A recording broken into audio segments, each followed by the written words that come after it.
Bom dia, meu nome é Devair Valim, sou aluno do 5º semestre de Direito Matutino da Univag e esse é o trabalho de Direito Administrativo, sobre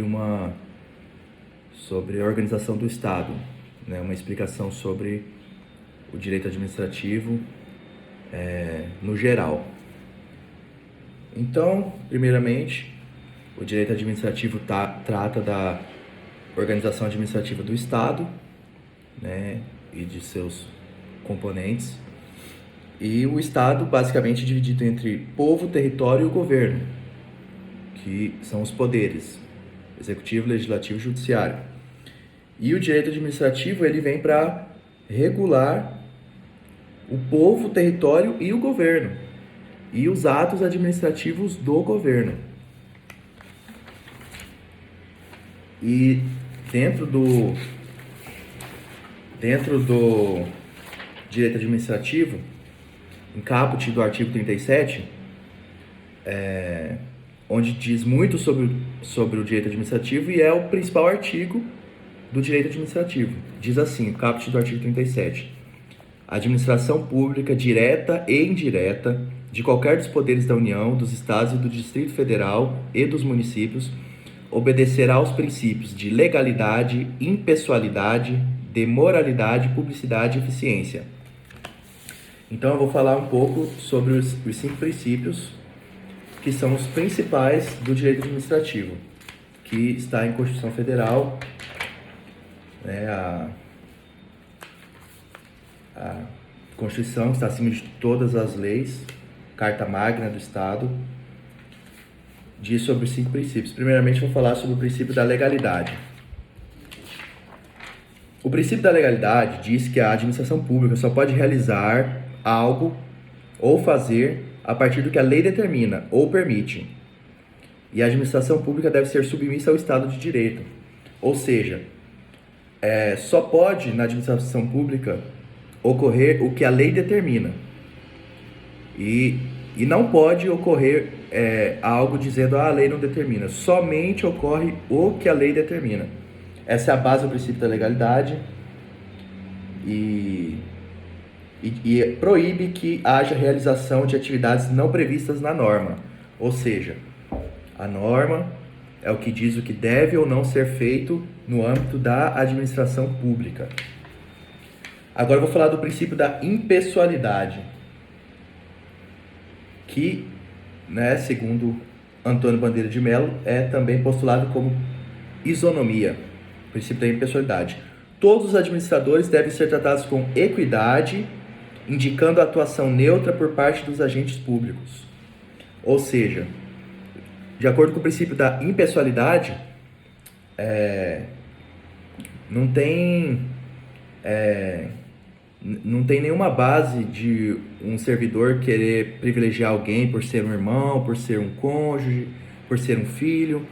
Em toda a administração pública deve ter, segundo a lei, segundo a Constituição, a impessoalidade. Deve haver uma isonomia entre todos os servidores. Agora eu vou falar sobre o terceiro princípio, que é o princípio da moralidade, que diz que no princípio da moralidade, o administrador ele deve não só decidir sobre o que é legal e ilegal, conveniente ou inconveniente, oportuno ou inoportuno, mas principalmente o que é honesto e o que é desonesto. Ou seja, o administrador, o servidor, ele deve agir de acordo com a lei, mas principalmente dentro da moralidade, dentro daquilo que é honesto, não querer beneficiar alguém, não querer agir com corrupção, agir de forma desonesta. Isso é o principal do princípio da moralidade. É agir com honestidade, não sendo desonesto, e agir moralmente, não prejudicando ninguém. E um princípio acompanha o outro.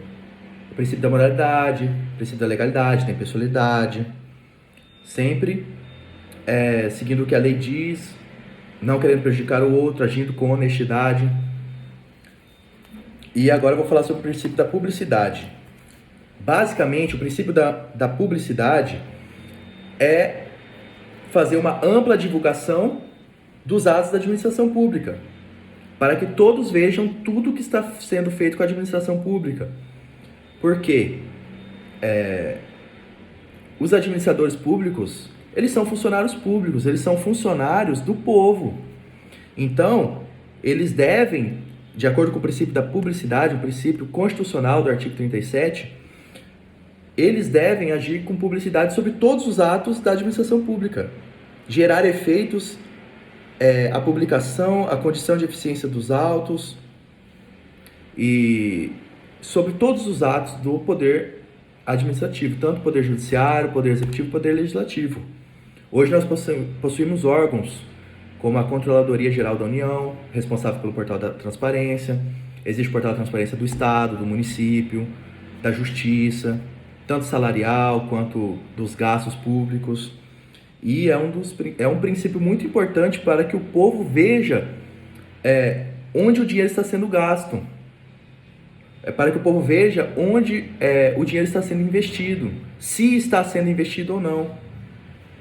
E o último princípio é o princípio da eficiência, que foi incorporado pela Constituição Federal, impondo a melhor atuação possível diante dos recursos disponíveis. Basicamente, o princípio da eficiência é isso. São os administradores públicos usarem de todo o poder do Estado, de toda a máquina pública com eficiência para ajudar o povo da melhor maneira possível, da melhor maneira que os administradores conseguirem. Esse é o principal do princípio da eficiência. E vou falar um pouco sobre os órgãos públicos. O órgão público, os órgãos públicos dentro da administração do Estado. O órgão público não tem personalidade jurídica, não tem aptidão para ser sujeito de direito, de obrigação, não pode celebrar contratos, nem responde pelos seus atos. O responsável pelos atos é a pessoa jurídica do qual ela pertence. Por exemplo, um órgão público da União, quem responde é a União. É o Estado brasileiro, na pessoa jurídica da União, responde por todos os órgãos da União. E os órgãos do Estado, quem responde é o seu respectivo Estado da Federação. E dentro de tudo isso, o órgão público pode licitar, pode cumprir seus atos, mas quem celebra o contrato sempre é a pessoa jurídica. Sempre quem vai responder por tudo que o órgão público fizer, de certo ou de errado, vai ser a pessoa jurídica, da União ou do Estado. Mas o órgão é o gestor do contrato, e é ele quem executa o objeto do contrato, mas qualquer erro, qualquer falha, sempre é o órgão a quem ele o seu respectivo representante jurídico. Se for um órgão da União, quem responde é a União, o órgão do Estado, quem responde é o Estado. E esse foi um breve resumo sobre direito administrativo.